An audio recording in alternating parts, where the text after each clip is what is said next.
Assalamualaikum warahmatullahi wabarakatuh. Perkenalkan, nama saya Muhammad Firman Syah Kiai dari jurusan Ilmu Al-Quran dan Tafsir semester 5 dengan NIM 2330420003. Video kali ini saya buat untuk memenuhi tugas mata kuliah Majahib Tafsir, yaitu tugas ujian akhir semester pada perkuliahan semester 5 yang diampuh oleh dosen pengampu Bapak Dr. Hairul Asfar LCM THI. Adapun dalam pembahasan video kali ini saya akan membahas mengenai satu aliran tafsir, yaitu aliran tafsir bil matsur.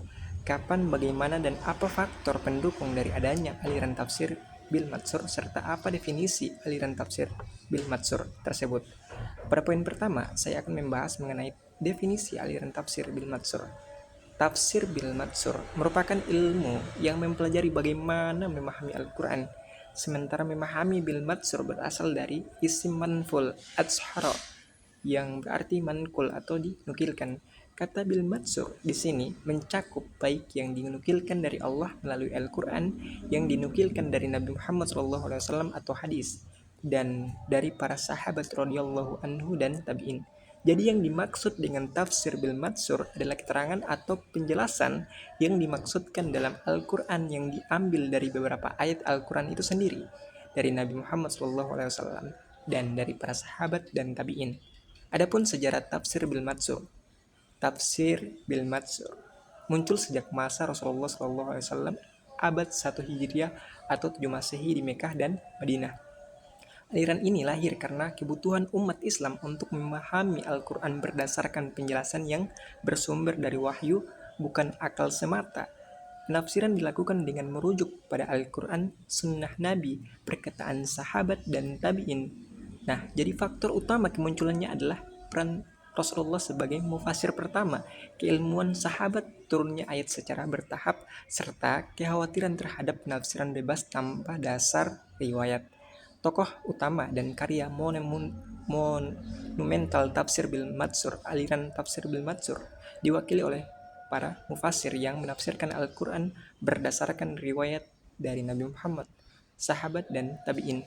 Tokoh paling awal adalah Abdullah bin Abbas, sahabat Nabi yang dikenal sebagai terjemah Al-Quran. Pada masa tabi'in, tafsir ini dilanjutkan oleh Mujahid bin Jabbar melalui penjelasan makna ayat berdasarkan ajaran Ibnu Abbas. Nah, tokoh yang paling monumental dalam aliran ini adalah Imam At-Tabari dengan kitab Jami' al-Bayan yang menghimpun berbagai riwayat tafsir secara sistematis.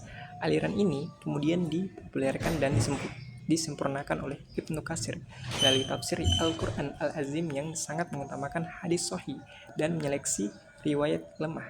Selain itu, Jalal al-Din al-Suyuti menyusun Al-Dur al-Matur sebagai kumpulan riwayat tafsir bil matsur. Selanjutnya kita akan membahas tentang metodologi tafsir bil matsur. Menafsirkan Al-Quran berdasarkan riwayat yang sahih, yaitu Al-Quran dengan Al-Quran, sunnah Nabi, perkataan sahabat, dan tabi'in.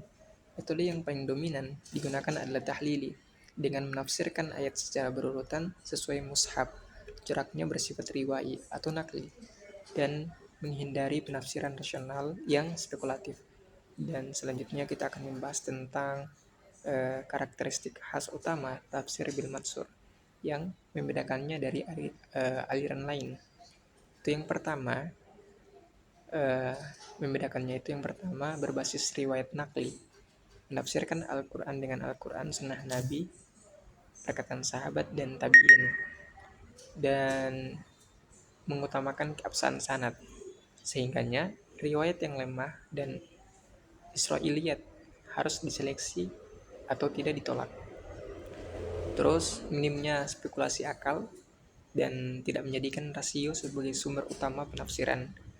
Jadi untuk metode tahlili ini sifatnya berurutan mengikuti susunan ayat dalam mushaf. Penafsiran bersifat tekstual dan konservatif, menjaga makna ayat sesuai pemahaman generasi awal Islam. Dan untuk kelebihan tafsir bil matsur ini memiliki keunggulan keautentikan penafsiran karena bersandar pada riwayat dari Nabi Muhammad, sahabat, dan tabi'in. Nah, ini pendekatan akan menjaga makna ayat tetap sesuai dengan pemahaman generasi awal Islam serta meminimalkan subjektivitas dan spekulasi akal, sehingganya lebih aman dari penyimpangan makna. Terus untuk keterbatasannya itu yang pertama, di sisi lain tafsir ini bergantung pada ketersediaan dan kualitas riwayat, sehingganya tidak semua ayat memiliki penjelasan yang memadai. Selain itu, pendekatan ini relatif kurang responsif. Mengapa demikian? Karena terhadap persoalan ini kurangnya persoalan kontemporer karena minim pengembangan analisis rasional dan kontekstual.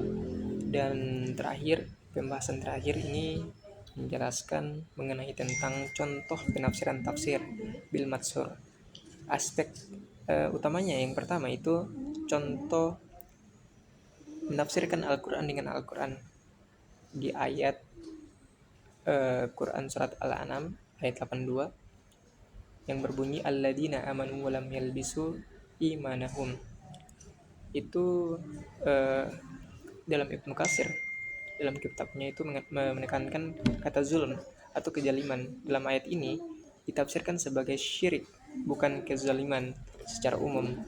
Penafsiran ini didasarkan pada ayat lain. Mungkin hanya itu yang bisa saya sampaikan. Mohon maaf apabila ada kesalahan kata maupun tindakan yang kurang berkenan, karena saya masih manusia biasa yang tidak luput dari salah dan dosa.